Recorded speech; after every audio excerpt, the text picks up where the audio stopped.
All right, we are now live.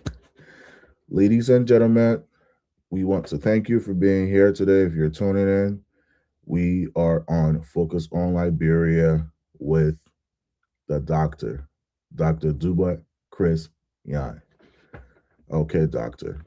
So before we actually get into what it is that we want to talk about today, um, before we get into the controversy, help Liberians understand what was your vision for NPHIL when you took over as Director General. Well, the National Public Health Institute of Liberia was created somewhere around 2016, 2017, out of the Ebola outbreak. I had then testified before the US Congress and proposed, that was in September 2014 during the outbreak, Ebola outbreak, when I testified before the US Congress and proposed the establishment of public health institutes around the regions, various African regions, and a central African centers for disease control, like we have the U.S. Center for Disease Control. And the U.S. bought that idea. We went in chambers after the testimony. We lay out the plan. Representing the government at the time was Councillor Sewell Cooper and Senator Komine B. Wise of Rivergy then. And we had a lengthy discussion and put out a roadmap. And the government of the United States, through Congress, accepted that and then began to work with our governments on the continent. And that's how the NFIL came into being.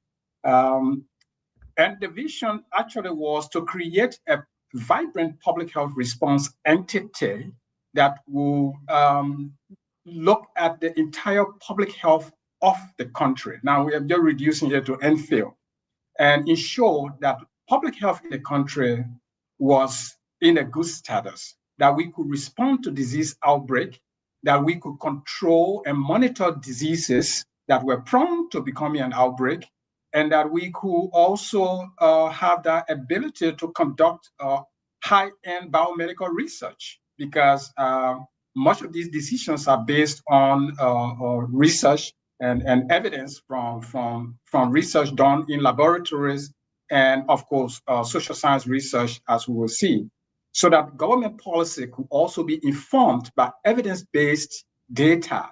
So just in a nutshell, this was the reason why the entity was created. And when I took over several years after, I met the entity at its worst ebb. Not much was done over the 9 years when it was created, although there were a lot of trained public health responders, who we call epidemiologists. The laboratory was completely down. I mean, in a laboratory, a national public health reference laboratory, had only 5 persons in there. The atmosphere in the workplace was very unprofessional. It was pretty much individualistic and based on partisan association and affiliation. And you don't have such a situation in the workplace. So when I got there, the vision was to transform the NFIL into a professional entity. That was number one. The next thing was to upgrade the laboratories, bring in high-end diagnostic and other research equipment that we use in the West, and also create a professional working atmosphere. All in all, strengthening the response capability. Now, not only internally, but also looking at cross-border surveillance, where, of course, during the Ebola outbreak, you saw the Ebola crossing over from Guinea into Liberia, Liberia back to Guinea, this back and forth cross-border transmission. So it was meant to also do that. And it was a whole big package that I presented to the government when I was kind of tapped and saw my name circulating to become the NFIL director. But I requested that we go through the proper process, that I become vetted like any other candidate according to the act that established the entity. And so, yeah, that was one of the visions as well, that people be vetted so that you draw out the best and the qualified. So that was again one of the prime objective and vision to employ qualified Liberians that will man the National Public Health Institute so that it is not dependent on foreign aid, making it independent so that it is not dependent on handouts, it is not dependent on donor, donations from organizations, so that the government takes full responsibility of its public health, its healthcare, because healthcare is national security. So in a nutshell, as we go along, we may add other aspects of vision that we have. And to just conclude on that, in the 1 year that I stayed, I effectively worked to bring the entity to the level at which we wanted, to the extent that it was vetted along with other national public health institutes and declared from a scientific vetting and analysis with what we have, with those we trained. I trained over 20 to 25 young recruited scientists and trained them into various aspects of scientific investigation. And all of those were put together, were declared a center of excellence, first time in its history. So yeah, let's talk more about that. You talked about recruiting and actually training about 20 scientists and also being listed as Africa CDC Regional Center of Excellence, right? What specific reforms or innovation that led to that recognition? When I got there, we, besides these five diagnostic personnel that were in the whole national reference lab, as I indicated, we recruited about 20 to 25 young scientific minds and began to train them into various aspects of scientific investigation and diagnostics. Then I brought in the genomic sequencing technology, which allows you to look at the genetic makeup of any pathogen, meaning any virus, bacteria, or what it may be, and determine what it is, that which would then give you subsequent information as to how you diagnose it, or how you respond to it, or how you treat it. So that is a high-end technology that is all around the world in many places, for which then you don't have to send your samples outside of your country and wait for 2 weeks, 4 weeks, 3 weeks before you get your answer. You can do that within 24 hours if you have that technology, and you will know what you have. As a result of that, the monkeypox response that we were carrying out, and very effectively, we were for the first time able to discover that in Liberia we have monkeypox type 2A and type 2B, that which we never knew over 55 years since it was first identified as a virus circulating in Liberia. And so we're able to do that. That was published in one of the high-end infectious disease and emergency response papers in the United States. And a lot of things. We recruited very young talents looking at the future of the country and looking at the fact that we have, a youthful population that will take over the country tomorrow. So that was one of the visions, begin to train the youth that will take over the country tomorrow. So in the aspect of science, public health, and research, that was one of the vision of our administration, which we implemented. Great. That is actually beautiful. I'm smiling as I hear about some of these improvements as well too.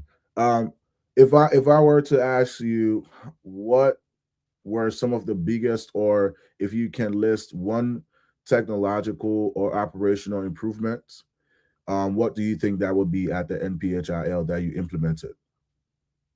Well, there are several, but just to be concise, the genomic sequencing technology is one big thing that we introduced, which allow us the opportunity to map out our own diseases that we're detecting, the viruses and the bacteria, particularly so when we were responding to three major outbreaks: monkeypox, mpox, measles, and monkeypox, measles, and various other diseases that we were responding to. So again, it allows us. The second thing was to introduce a lot of diagnostic equipment, high-end diagnostic equipment, which allow us then to do a lot of deep down diagnostic procedures, whereby we could not only just look if we have Ebola, but we could detect whether we have the different subtypes of Ebola. So those are the kind of technologies that when you have, you are able to effectively respond as a public health entity.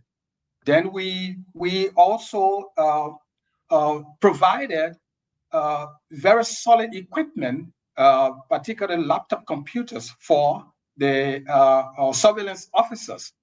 Before I got there, laptop computers, almost about 100 that were sourced for those young people that were carrying out the disease surveillance, were all taken away into private homes. They were not given to them.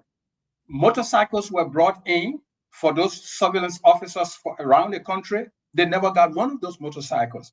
People distributed them for themselves. The past administration, when we got there, we immediately sourced the laptop computers so that government's information will be kept concisely within government's domain, instead of the surveillance officers going to internet cafe or using people's private laptops to do their work and then later on transmit it to the end field. So we cut that down. Then we also put in for 130 some more motorcycles, very high-end motorcycles that are coming. And those that are there now, the officer in charge, I admonish them not to give those motorcycles to their personal friends and relatives. They are meant for the surveillance officers. Got it. Thank you. So let's talk about performance metrics, and the data actually speaks for itself here. The General Auditing GSC Commission, the General Auditing Commission (GSC) reported that the NPHIL performance under your leadership was actually 81%. What does that number reflect about the institution's progress? Quite interesting, because as opposed to, and I know you will go there later, but probably to introduce it earlier on, as opposed to this 11 count board resolution, which I was wrongfully terminated. The GSC report came out to say, number one, they had their own metrics. They did their independent investigation, independent evaluation in my absence. At the time I was out, and came out to say that my administration during that period was administratively astute, that we carry a lot of good administrative processes. We were highly conformatory in terms of financial compliance, meaning that there was no financial mismanagement that they saw. And also that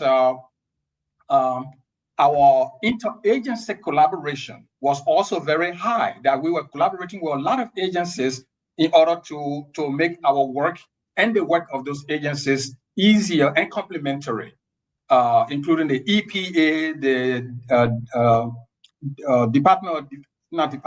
Ministry of Defense, Ministry of Defense, Ministry of Agriculture, the Liberia Medical Health Product Regulatory Agency, and all of these agencies, we collaborated with them in order to have a lot of things done.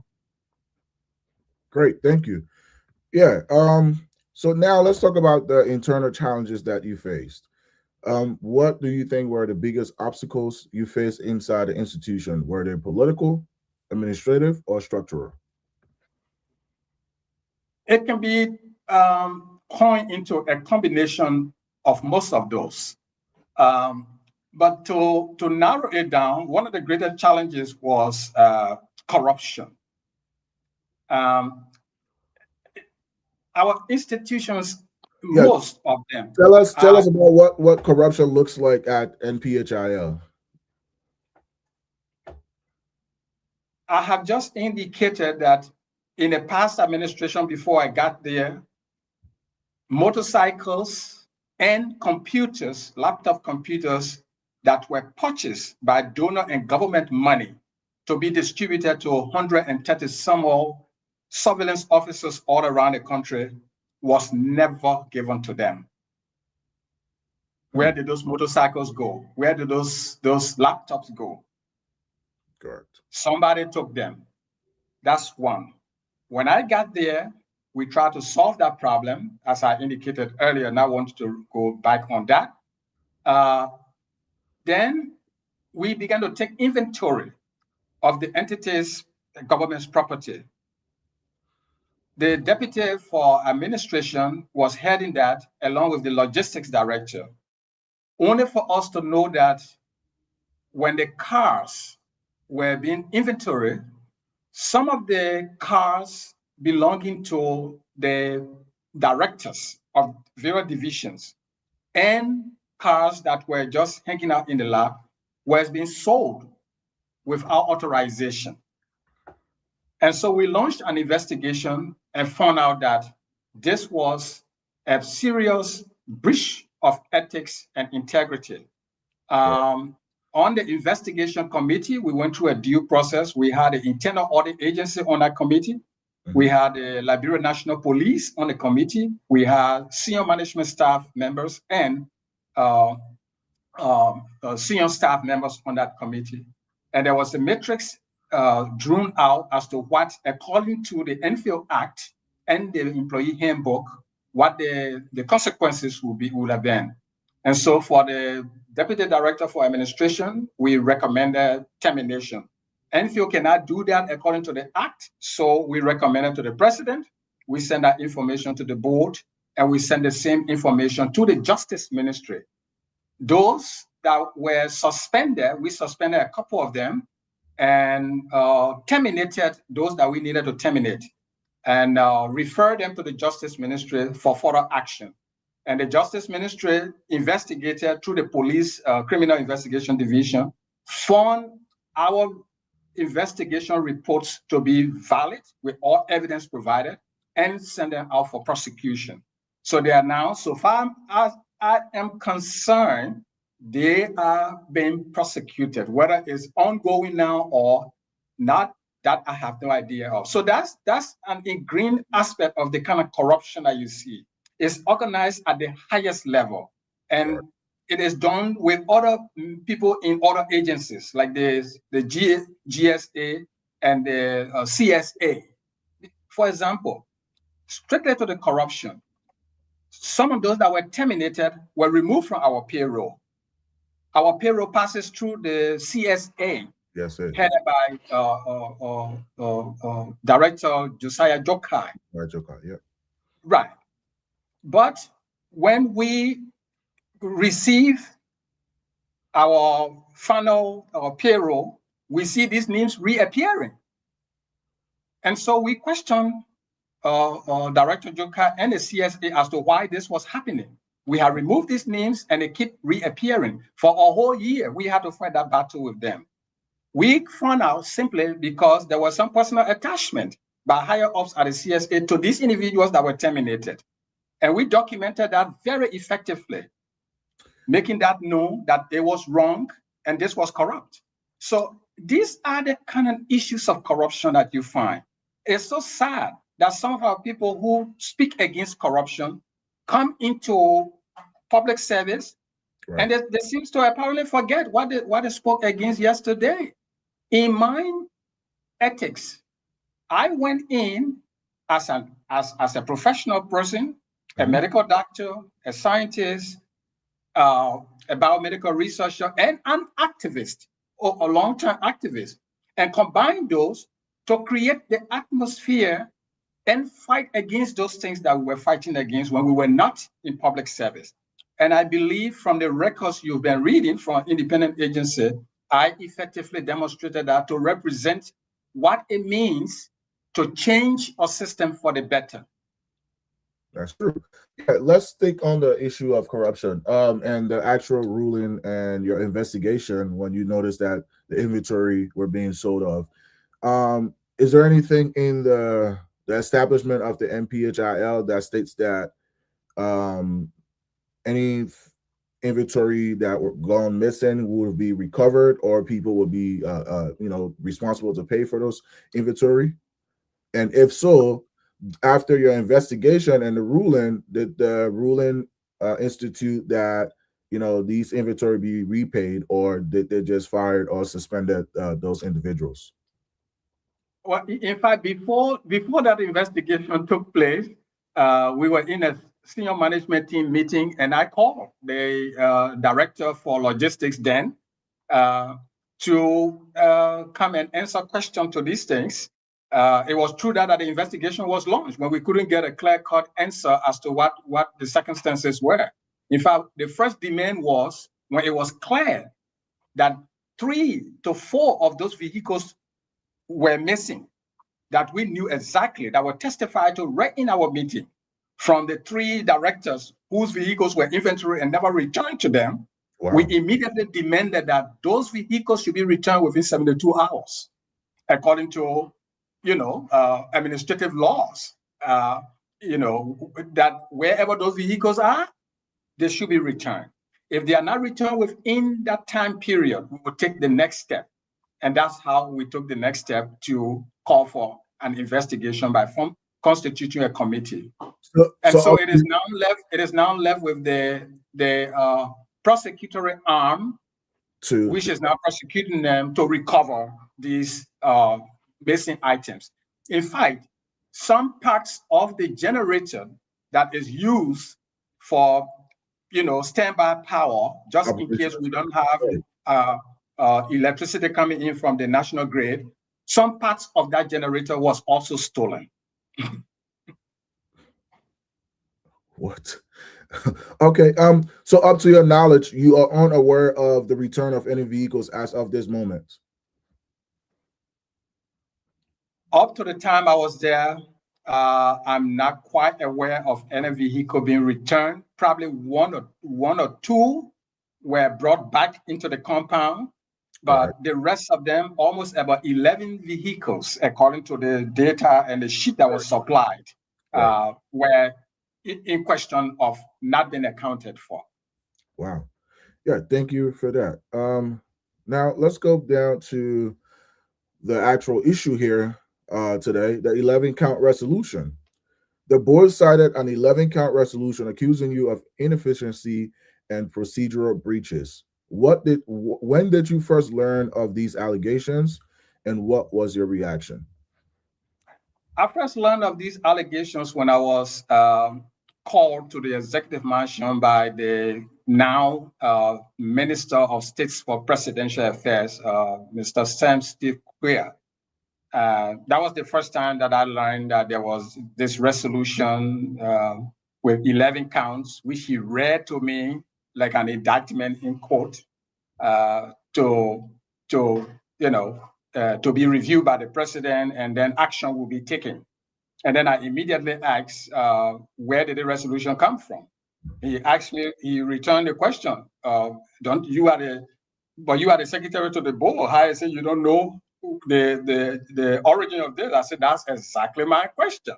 Because as secretary to Do the you mind if board, I read these 11 resolution? say that again, please. Do you mind if I read these 11 resolution?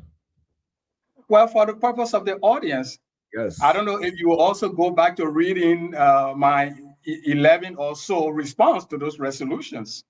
Well, Then that will be your responses can be told once I read them.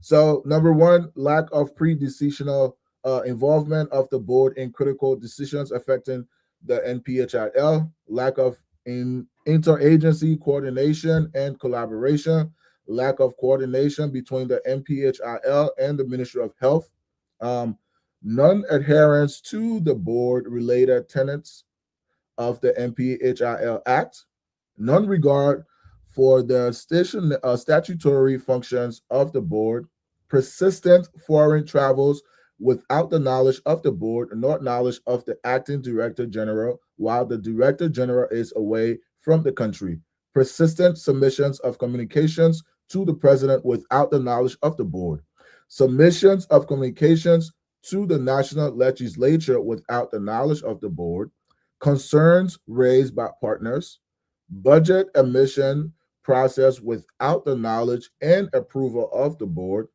and lastly, conducting the affairs of the NPHIL in the media without the knowledge of the board, among others. So these are the 11 resolution listed in the findings. What can you tell us about these 11 resolution?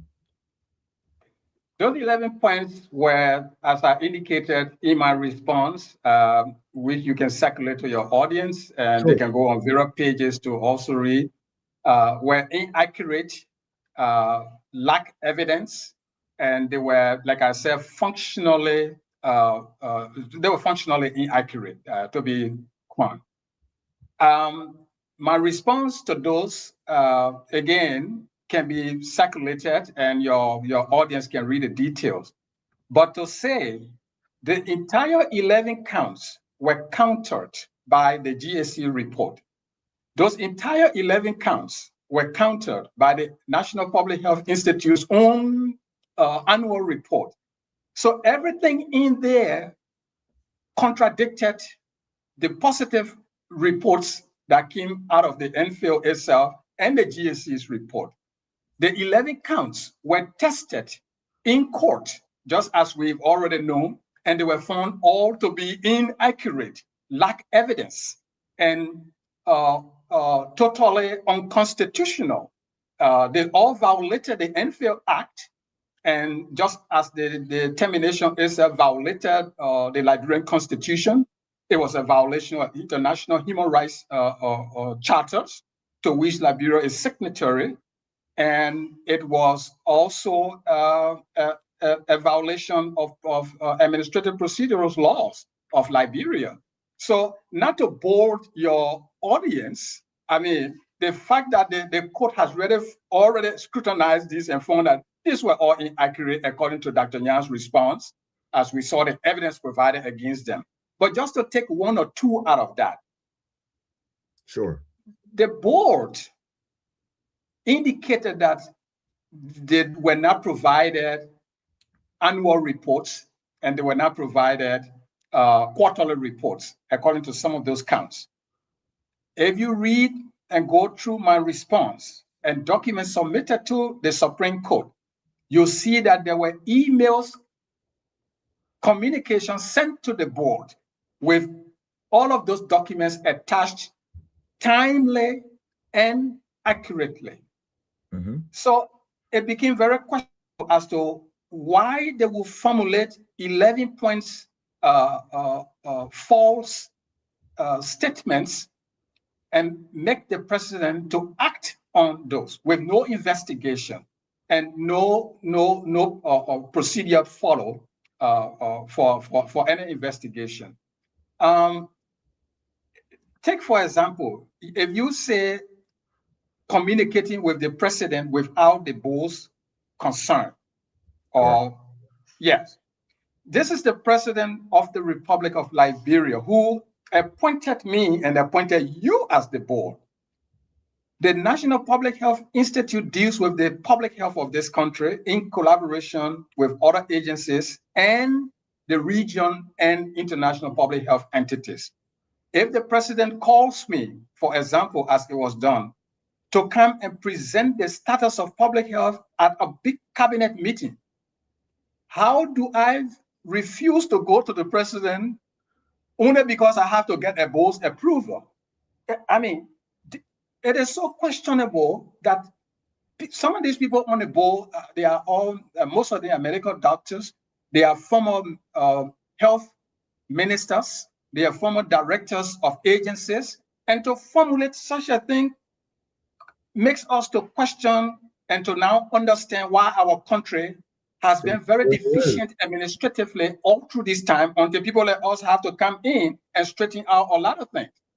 Correct. Because how will you say that the board, which meets quarterly, should be the one to direct and approve of every little administrative step, meaning you want to micromanage the administrative procedures of an entity that is autonomous, whose work you are supposed to just review every quarter and make your determination, make your suggestions, make your criticism, and all of that. Yet you want, if the director general is going here, he should tell you. Another thing, travels in these government entities at the NFIL all of the traveling was done through the Ministry of Foreign Affairs. The Ministry of Foreign Affairs sends you note verbal.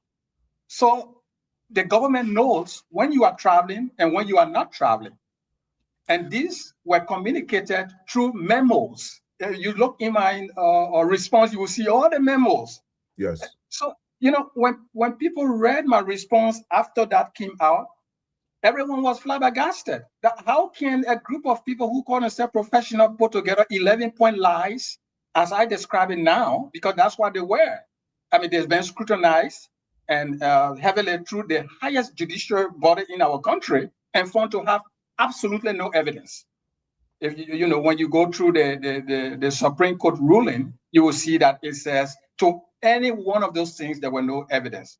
To the extent that the Minister of Health also wrote an affidavit in support of those 11-point counts, as the Minister of Health was one of the masterminds behind all of this.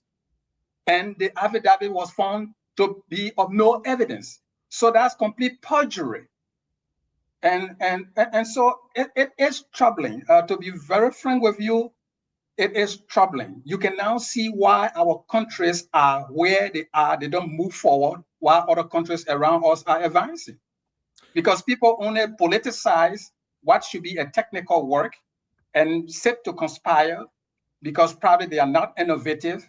They only depend on these little institutions and governments' money to survive. So they have, if you come in with an innovative mind, trying to change things, stamp on corruption, and be very professional, your entire working professional module is in a variance to the decadent practice of corruption, nepotism, and other vices that continue to harm our administrative and public health service.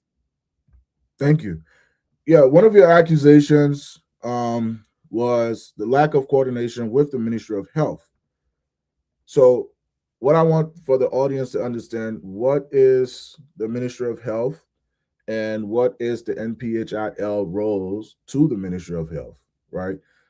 And why is there's a lack of coordination between the two of you? And explain what actually a coordination would look like. And this is one of the very striking uh,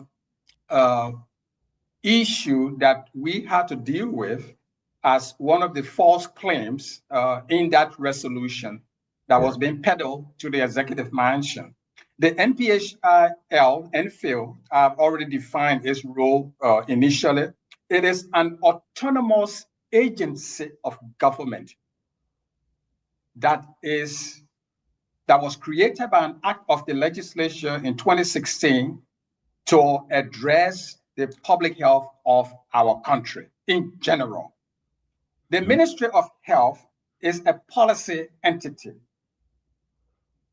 The National Public Health Institute is public health, biomedical research, diagnostics. It's a technical institute. Correct. So you see there's a vast difference in terms of what, you're looking at policies and you're looking at technical work. Right. So when there is an outbreak of diseases, for example, the National Public Health Institute detects, identify, confirm that there is a detection of that disease, and then technically informs the President of the Republic of Liberia directly and informs the Ministry of Health.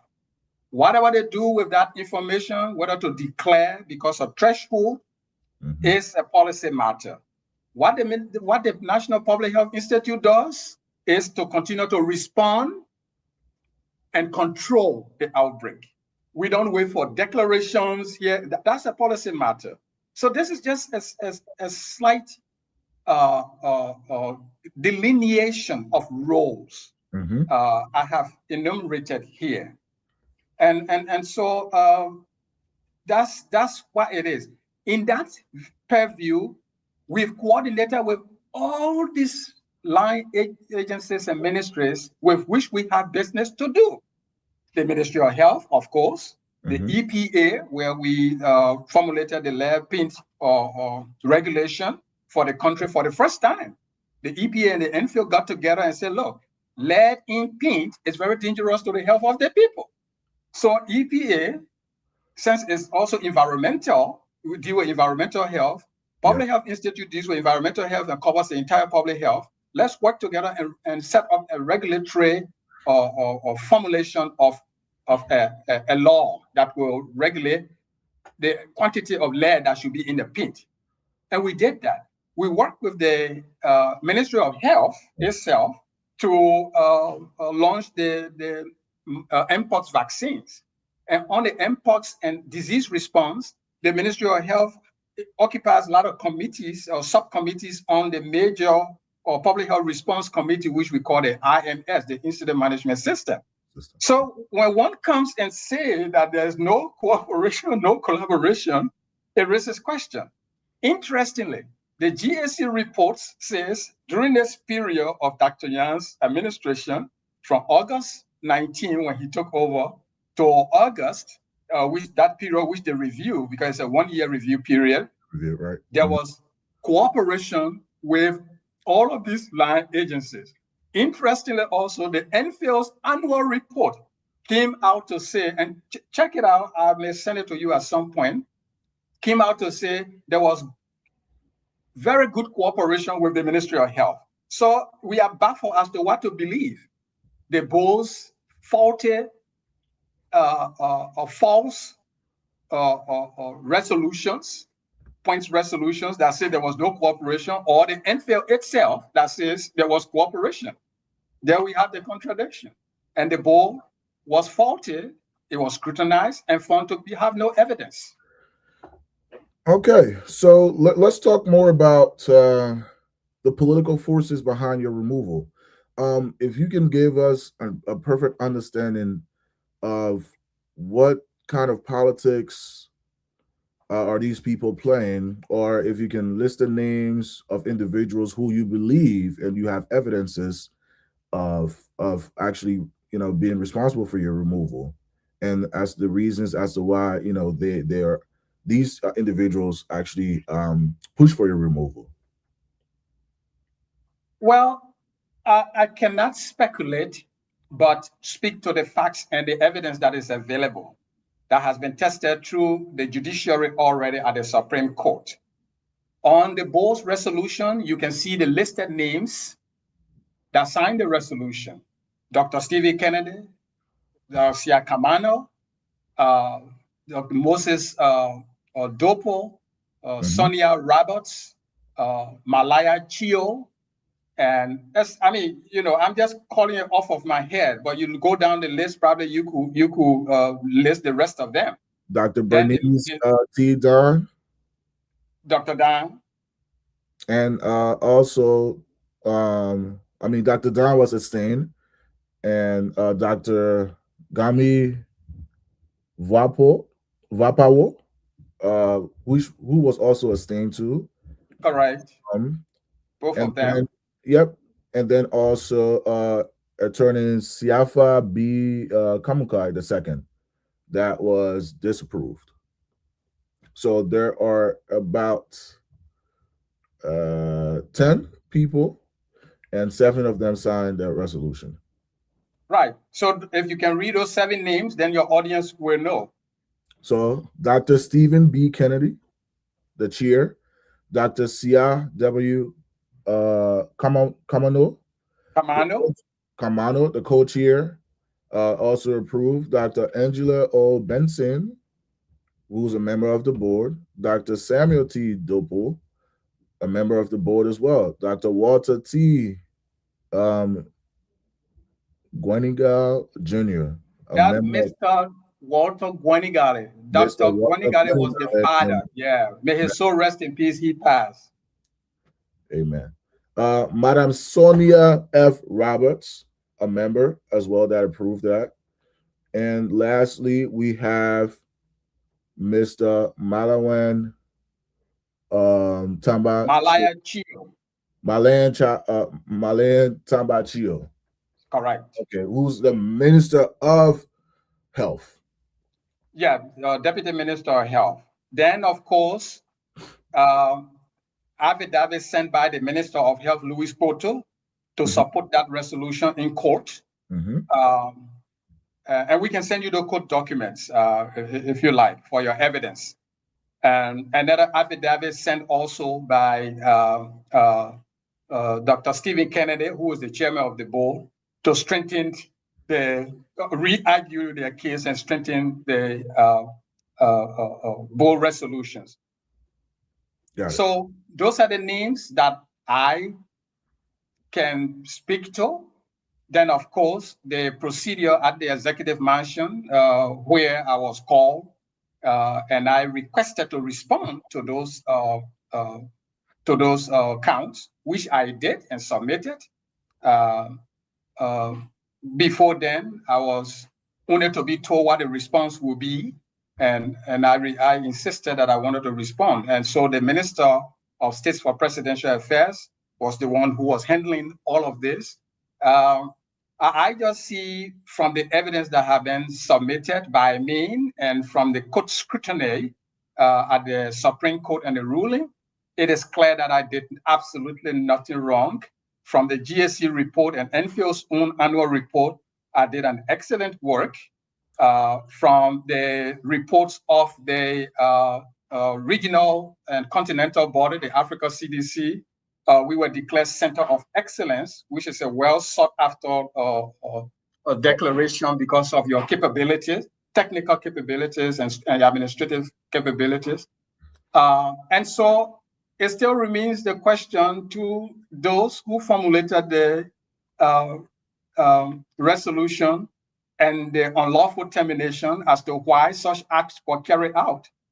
So you have the unlawful you have the 11 resolution who's I mean, which you state that, I mean, with all the evidence provided, it seems that they were untrue. And you have the ruling that removed you. And then you went to court and actually won the court. I mean, won the case. I mean, do you think that the country is in different direction when it comes to the law and the rule of law? Because there should be no way how you can be removed without proper procedures All and right. without evidence, and then as well when you present the evidence, you actually win the case. So is it just this victory of yours, is it more like what's the word that I'm looking for, a performative of the justice system working? Well, we have three separate branches of government in Liberia, just as they were tailored after the US governmental system. Um, the judiciary did its work and came out with its ruling. So do you think And that the executive what would you say about your removal? Is it not them doing their work, or what's your comment on that? my removal was unconstitutional. It was a violation of my rights, human rights. Uh, and that was tested in court, and I was correct. The court found me to be right, that my assertion that my removal was wrongful and unlawful and unconstitutional is correct. So the court then ordered the executive, first and foremost, prohibits the executive from continuously carrying out that act, meaning that everything has been reversed. That's the prohibition aspect of that. The other portion is reinstatement or compensation if you can reinstate, as if the person was reinstated and served their full term. So those are legal issues that the executive now has to tend with. And it is within the purview of the executive to adhere to the court's ruling. And basically, that's where we are. So, yes, on the one hand, I have been exonerated from the cloud that was being built from this unlawful termination, which did not give any particular reason, according to the official letter, that it was done for administrative reason. And so now it's clear that it was, as I said, politically motivated, because if it were not done on any technical reason, no investigation, nothing for me guilty, then, as I indicated in my response, it was politically motivated. It was a conspiracy. And that's what I think. And I suggest that the executive should begin to investigate. The High Court of the land has come out to say there was no evidence in any of these 11 counts. And the way they proceeded was also wrong, according to what Dr. Yan's response indicated. Mm-hmm. So, and so it raises the question, why is it that these false claims will be circulated and peddled to our nation's highest decision maker, and nobody at the executive mansion, so far as I know, is taking that up? I thought that would be one of the first things that the government would be interested in doing. Yeah, I mean, you mentioned that we have three branches, and each branch has its own court and procedures, right? But if these branches are not working together, and one is creating if one is creating a problem because your removal was a problem, and then another one is resolving that problem, why is it that they're not in accordance, right? The government has to be a body of work that is working together, and one body cannot be making a decision, meanwhile the other body is going against that decision and saying that you are wrongfully, in all the context and evidence that we have in the ruling, you wrongfully removed this director. So my question to you is, what is it that made you to trust the same? I mean, because these same individuals that signed this resolution, they might have individuals in other places as well, or connections or political motives in other places. So what made you brave enough to go to to take this case to court? Did you believe that you would be innocent with all the evidence provided prior to the ruling? Yeah, all through my life, those who followed me from grade school up to this point have been to advocate for justice.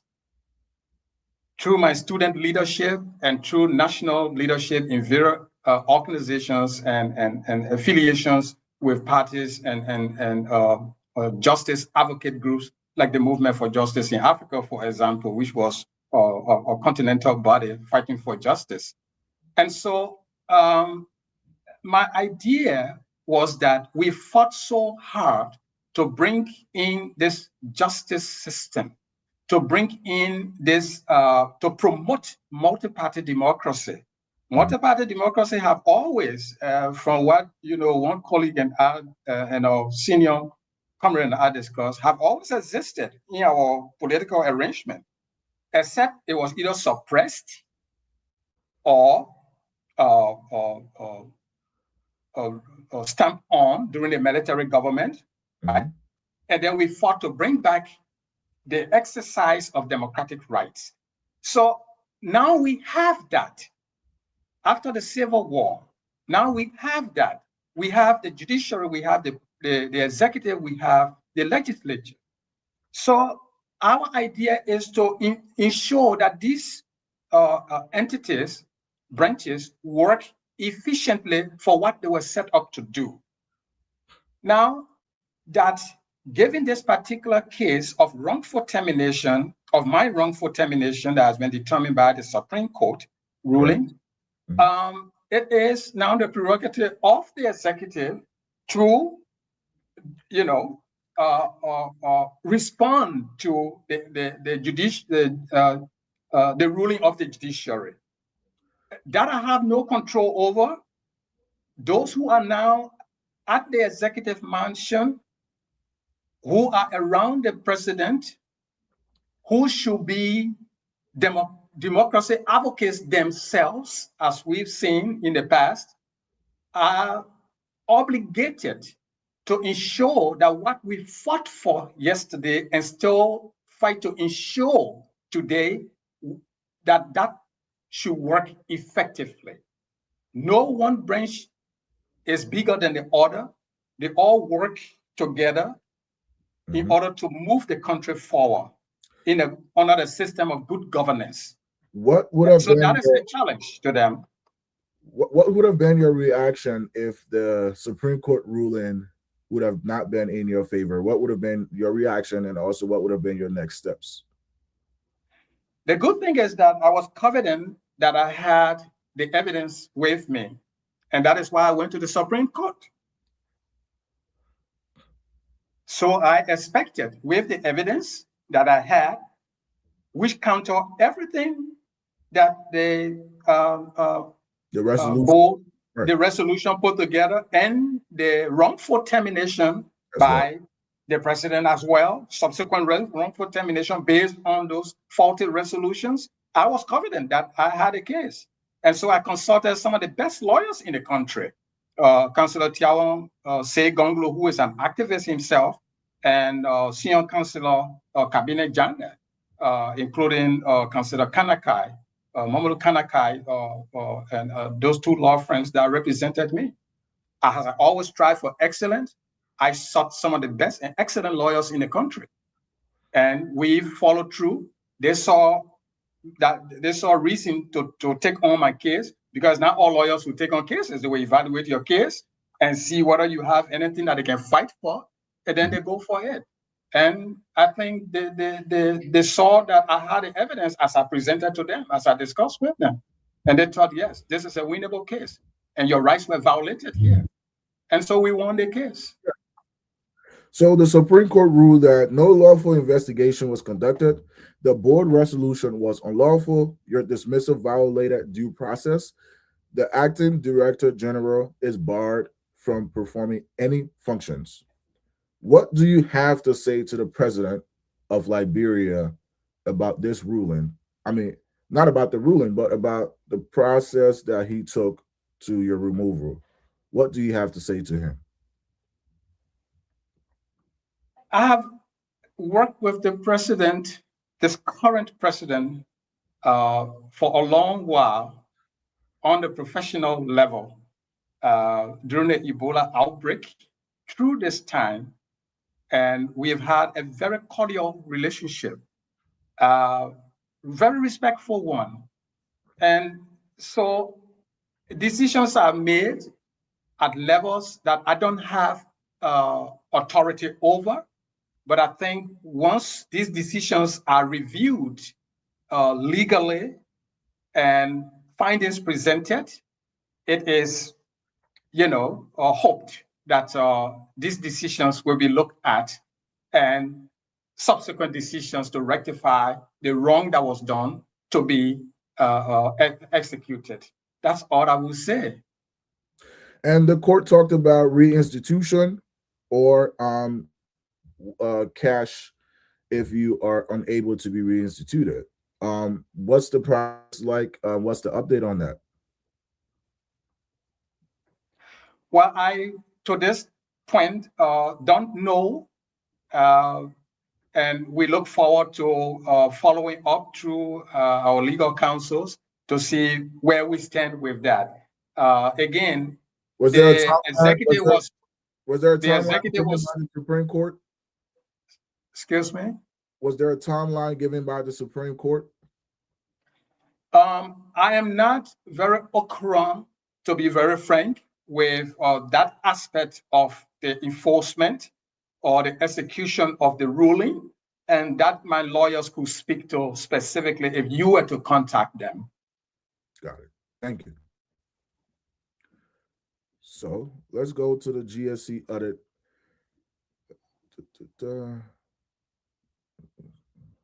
Okay, so the court referenced the GSC performance audit contradicting claims of inefficiency. What does that say about the credibility of the allegations that were against you? It simply speaks to the fact that I was correct for what I was saying, that I did nothing wrong, that my work was as efficient as I was doing, and that these allegations against me were false and inaccurate. And since they couldn't be looked at and investigated then I concluded that they were politically motivated because nothing else could have. If you were evaluating me based on my performance, technical performance, then we can talk.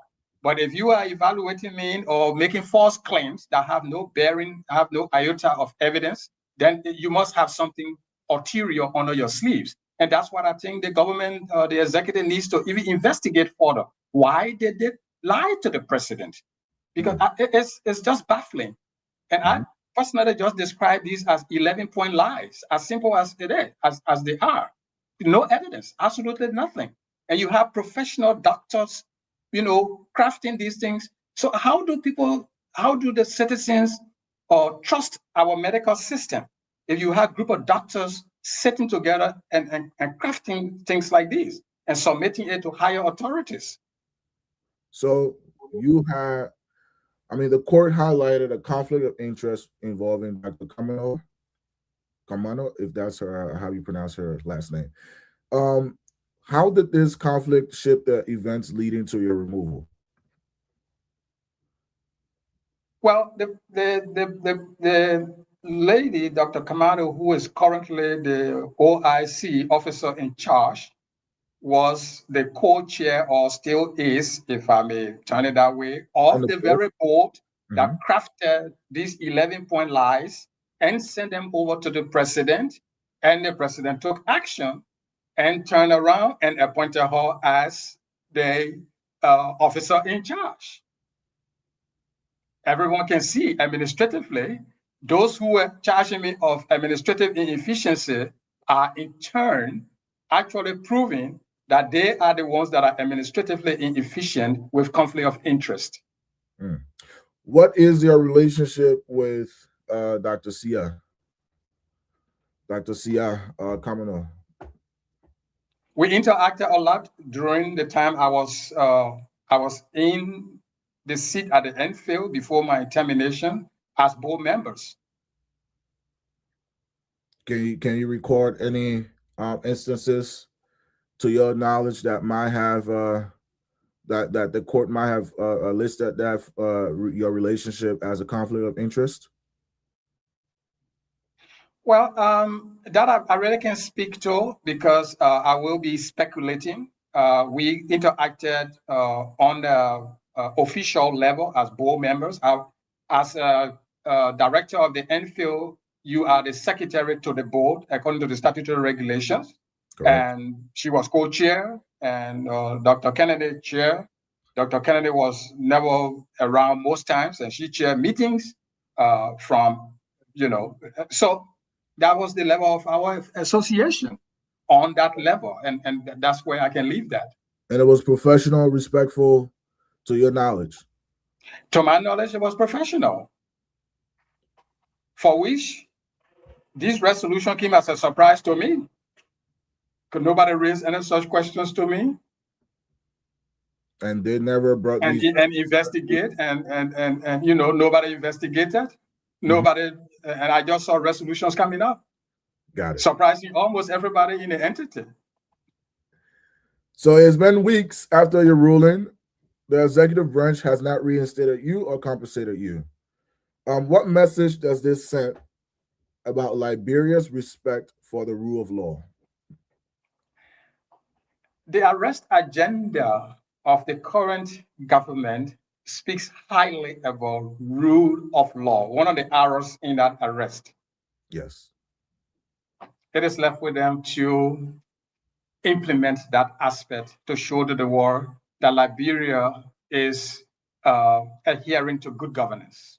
Do you trust the same body that wrongfully removed you to reinstate or compensate you as to what the law says? That body, I don't know if you said the same body, what are you are referring to? The executive. The executive. Yes. The executive. I fought for justice and social justice, to be specific, and for the promotion of democracy, good governance, and the tenets that will make our society decent. And this, when adhered to, makes our society decent, make our society not a lawless society. makes our society not a society of individualism. It makes us collective. It makes us respectful. And so I look forward to, uh, you know, we all look forward to a feedback as to what will happen. So, to your knowledge, who is the acting general of the MPHIL? We have repeated that name several times, Dr. Siakamana. Okay, and the court actually findings the court findings or the statement that they made, the conclusion they came to was that she was to be barred from any functions. What is your reaction to that? Well, that's the court's ruling, and we must all adhere to the court's ruling.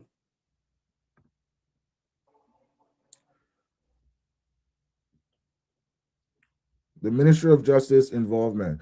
The Ministry of Justice reportedly warned the executive mansion about the legal consequences of non-compliance. Have you received any communication from the government?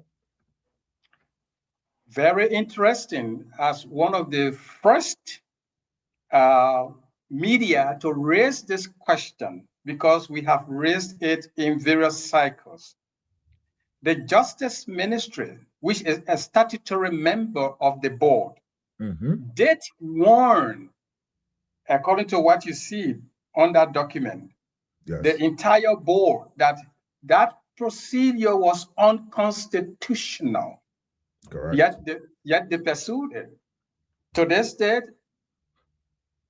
I have not received any communication from the Justice Ministry, as you have asked directly, and I have not received communication from any government functionary post Supreme Court ruling. Thank you. What does your case reveal about our governance, our statutory tenure, political interference in Liberia's public institution? I think this ruling will help to decipher the responsibilities of agencies, as it has done, looking at the NFIL, which is an autonomous agency, and the MOH, in that sense. They have also helped to give a clear interpretation of the law. It has helped to clarify the role and the rights of a tenure official.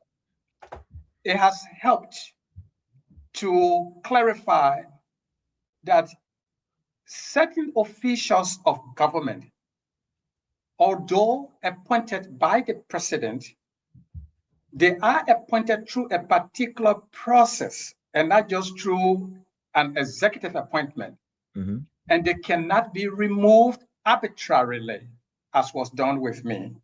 That ruling, this process has delineated that also. My lawyers quoted, they referenced certain precedent cases, which I believe the Supreme Court ruling itself referenced as well. And so it re-emphasizes what has already been decided on by the Supreme Court itself. So I think this, when consummated in total, speaks to how our system should adhere to these laws so that governance can be good. How dangerous is it when political actors interfere with technical public health institutions? We've come to a situation where, like I've indicated in many of my writings and in recent times, that what happened at the NFIL was a political interference and a conspiracy that went against health, science, public health, technology, and innovation. It disturbs it it sets us backwards when other countries are moving forward. Uh, Political interferences in technical work will continue to set us back if we don't put a stamp on that. If the executive does not find reason to restructure, to reassess, and know that technical people who are knowledgeable of their work should be left to do their work and not be interfered with politically. You can have your political interest somewhere, and I consistently indicated during those period of time that people should remove politics out of our scientific work, that we are there to do a technical piece of work, and we Mhm. were doing it effectively as the reports have indicated. Do you believe that the Supreme Court ruling can be used to protect other tenured individuals at other institutions? Well, I believe so. But again, the Supreme Court has done its part. Other branches of government have to do their part. That's the only way our society functions. Look at the United States, for example. Uh, when the president come up with certain executive orders that entities don't find to be in conformity with law, they go to the judiciary. When the Correct. judiciary put a stop to it, the president immediately reverses and society goes on. I hope the same So, system that we are following, we can practice the same way the United States is going with its governmental system. from my understanding, this is more of a individual problem than it is of a system or the structure problem because the structure already exists. And if the Supreme Court is able to with all the evidence is able to find you not guilty, right, and your removal to be unconstitutional, then that means that the other branches of government needs to, it's actually the individuals in that in those branches that are might be manipulating the system, that might not be doing um the Supreme Court ruling justice by actually going against it first and foremost, and not honoring the Supreme Court ruling by having people directing or acting as the director of the board of NPHIL when the Supreme Court actually states that that person should actually, or that individual should actually be barred from having any function within that board. Um, yeah, I just wanted to clarify that. Uh, Yeah, I think why maybe individual is individuals that act within systems. correct. And so I think it is a systemic problem other than being just purely individual. Mm. Because if we are able to refine our systems, make them effective to work properly as we have been advocating all along, individuals will not act to subvert our systems. So it is the system that we really need to make efficient, and we hope that the system can work. I'm glad you brought the system up. So, with that being said, do you believe that, or what should, what will be your next steps that you will take when or if the executive does not honor the Supreme Court's ruling? Um, what I want to say here too is that I'm fortunate to have gotten a very good training in medicine in Germany, in scientific work in the United States, and a very solid basis in Africa. And so my functions are global, as have been seen. I work all around the world, doing the same thing that I came to do in Liberia when I was called on to do that. And so it's not merely about a job or something. It's a question of ensuring that our systems work. And we can only have them working if we as individuals who are harmed or who feel harmed or go to the specific functionaries like the court to address these harms Correct. so that it exposes what's wrong with our governance system. And so this will help to continuously, gradually build confidence in our system. The Correct. Supreme Court had previously ruled on cases like this. So But when this case went before the Supreme Court and they look at the evidence, they're like, okay, he really has the evidence on his side and he's right for his contention. And we look back, we've done this before. So the Supreme Court ruled. So we must begin to have confidence in our system. We must begin to build confidence instead of subverting our systems. correct. And that is where we must respect the judiciary. The legislatures must do their work as well, must be very critical of things, critical, very scrutinizing of things that come from the executive that are placed before them. And the executive must be there to also implement all these good things that are coming out of the other places. Once Exactly. we are able to do that, our democracy, which we borrow from the West, as opposed to our communal living we had in Africa a long time ago, will continue to be praised by the global system. Thank you.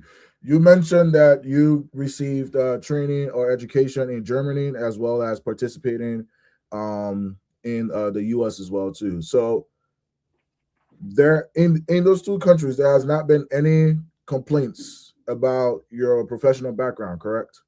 Never, Only Liberia. never throughout the world, in Africa, in the United States, in Asia, uh, in the Middle East, all of these places, these continents that I work on, there was never any complaint about my professional technical work. Only Liberia. Only in Liberia. Well, it's This things is what stuns. This is what stuns the world, and they are questioning the Liberians as to why. They are very concerned. To be very frank with you, thank you. What has this? I mean, this case, like, what effect has it had on you personally as well as professionally? my my skills, my profession can never be taken away from me. I can practice anywhere. I can work, which I have done all around the globe. So, but for a group of people to conspire and try to tint your character, Correct. not just from anywhere, but from your own Oh, country, man. that is very troubling. Interestingly, not all these bold people put together. When was the last time that they present to the president what they have as a vision for the Enfield? During this period in which that they propagated all of these lies, Mm-hmm. what can they present as a progress that they made at the Enfield? What can they present as any funding or any resource that they mobilize?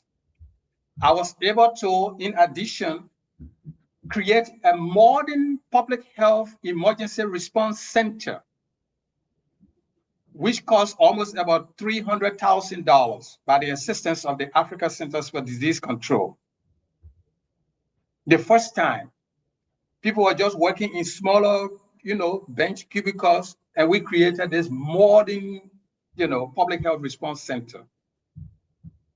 So what have they been able to do for the Enfield since they took over, other than creating these so-called ad hoc illegal meetings and requesting bold fees for these meetings, which was also unconstitutional. And I mentioned that in my response. Are you stating that you're currently keeping track of what it is that they're, you know, I mean, since you're Turner, what has been going on at the NPHIL? I keep track of global public health events and occurrences. Liberia is part of that. Okay, thank you. Um, let's hear about, if, and this is a big if you were to return, if you were to be reinstated by the president, would you go back, and under what conditions? When we reach that bridge, we will see how strong the bridge is, and we will discuss what needs to be done. Because whatever option the government takes, we have to undergo some discussions. And so I cannot presuppose anything at the moment, and I cannot preempt those kind of discussions that may occur. Okay, what's just your recommendations? That some of the things that needs to be changed, if you even weren't, or even if it were to someone that you are friends with that got hired as the director, what would you tell him, or what advice would you give that person? I don't know. I think we should just go by the law, by what the law says. I mean, the law can say some things, but like, what advice would you give him in terms of, getting a better understanding of the situation, to making sure that these things does not happen again? Something similar that happened to you does not happen. Well, we have the Good Governance Commission in the country. And I hope the Good Governance Commission, right, which is, I believe, an autonomous agency of government Mm. that scrutinizes government's own functions in terms of how governance is executed, is performed. I hope it is looking at this case and can be the proper authority, to step in these kind of situations. Because we may affiliate with each other as individuals, but I think at the professional level is where most of these actions should be taken and executed in order to have the weight it should have. Thank you. The act that instituted the National Public Health Institute of Liberia. Do you believe that that act is actually robust, and there aren't any loopholes within that act that people can abuse? Well, I mean, every law that is promulgated, even constitutions, have their own limitations.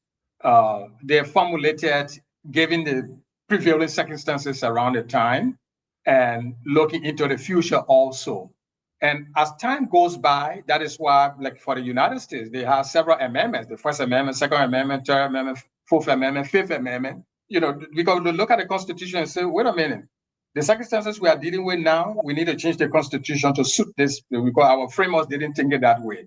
So there are same thing with the NFL Act and many other acts. And they can be, I would think that in the future, these acts should be reviewed, and wherever there's a need to make changes that will strengthen, not to weaken, that will strengthen, not to weaken, should be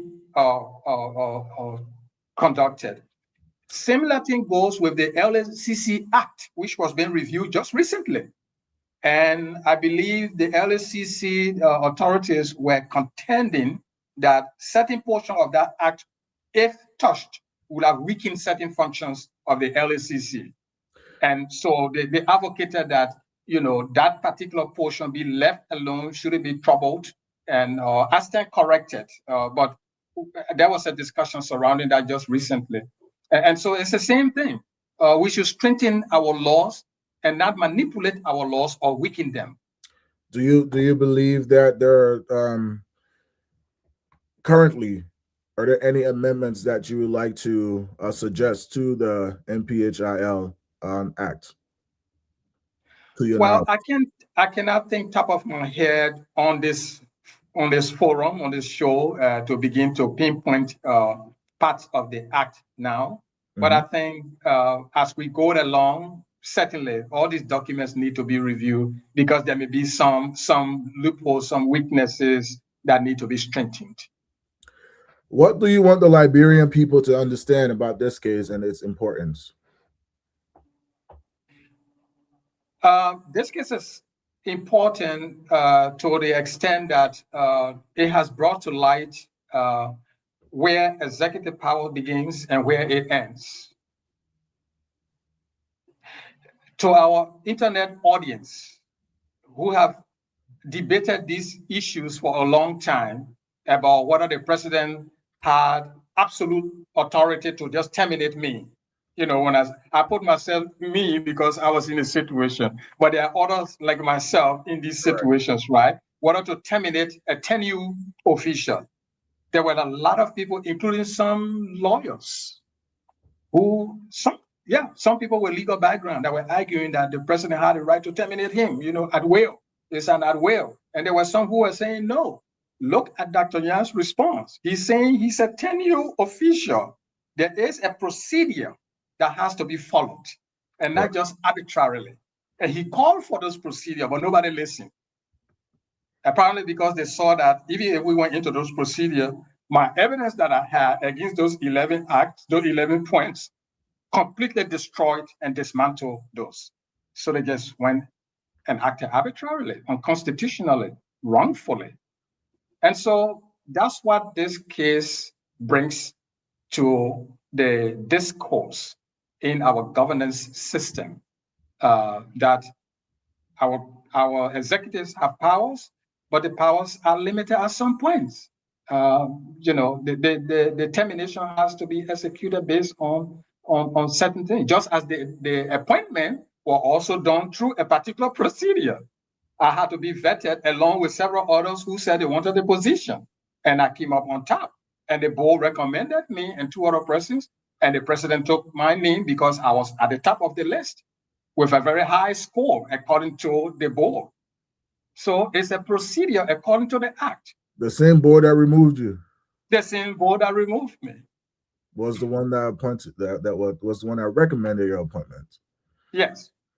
Okay, so according to the letter sent to the president, I came highly recommended. Highly recommended. Highly recommended. Yeah. Thank you. So is this fight about your job or about the principle of protecting Liberia's institution from political overreach? I was a student leader without any job. I fought for social justice. In the process of my medical studies, I fought for social justice and fought against the war efforts in our country.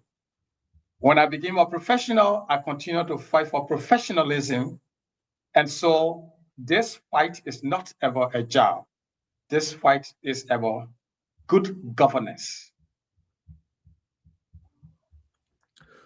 Okay, before we close the show, what are your last words to the people of Liberia, to the president, and also to the rule of law?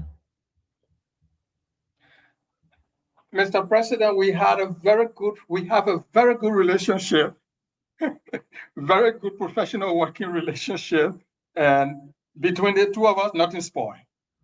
I can say that here openly. We worked together during the Ebola outbreak because we wanted to save our people. When I say our people, not just Liberians, but the region.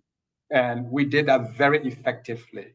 To the Liberian people, this case was a case that is an additional eye opener as to how decisions should be made in the executive so as not to harm people who are sacrificing their time.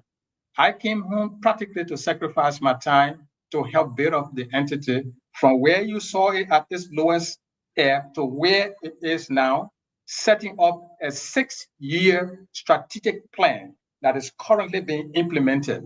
Anybody who, even if I don't go back there, anyone who goes in there, we have to follow that particular plan. You deviate from it, the entity will begin to come down. And that is why you see the entity to where it is now in just 1 year. Actually, within 6 months, was declared a center of excellence. And we were starting to train other NFILs with our scientific backgrounds, with what we were developing there. We were developing diagnostics. I had already put on started developing the platform for vaccine production. vaccine studies and vaccine production, diagnostics, and these were specialized projects that we had there. And the Africa CDC's research prioritization process for the African continent really took interest in that because they knew now that we were part of that drive to make Africa independent in its own scientific and public health matters and not being dependent on the West and other countries waiting for diagnostics to come, waiting for vaccines and all of that. So I hope that we can continue on the path of progress, and those decisions will largely depend on the decisions that the government makes. Okay, thank you. Just to give a little bit of a, I mean, I would like to ask you a sidetrack question. You don't have to answer it if you don't want to. But what do you think about the new um health deal that was signed between the U.S. And the Republic of Liberia with other African countries as well, renegotiating or going back on their initial stance on the decision to actually sign that deal?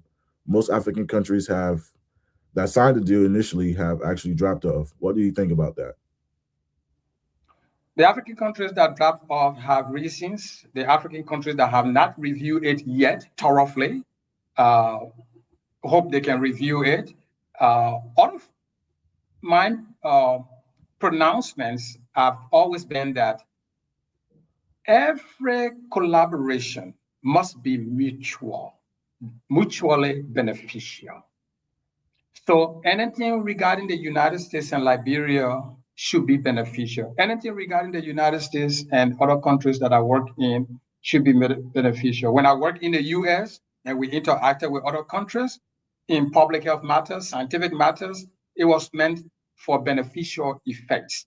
And we hope that this will be what the ingredients are. Basically, in general terms, that's what I can say. I cannot speak specifically to the Liberian situation or any other country's situation. Got it. And we do know that the NPHIL will play a very significant role within our agreement as well too, with fundings being from both the U.S. and the Liberian government in millions of dollars. Yeah, um, but And one of the things that I have advocated when we receive a lot of the U.S. officials when I was there were two, Senator Jack Reed visited the National Public Health Institute. When you go back on our pages, you will see all of that. He was very, pleased with the work, we're doing there as compared to what it was before I got there. correct. We had the deputy uh, uh, Defense Department head visiting us also. And we had the ambassador coming in there visiting us, assessing the NFIL's work. We had a new charge affair visiting us, and they all gave us very good, acclaim, irrespective of the challenges that we were facing.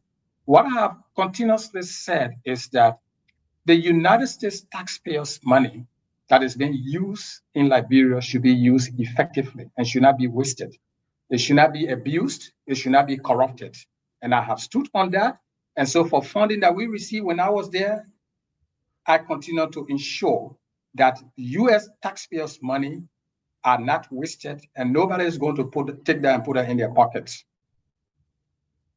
Well, Dr. Dougbeh, Chris, Nyan, thank you for your time. We do want to appreciate you for being on here to clear your side of the story with all the evidence presented. And we also know that the court's ruling ruled in your favor of the removal being unconstitutional. It lacked due process. And this actually shows that a lot should actually be done to the Liberian system, the structural system that governs several institutional bodies.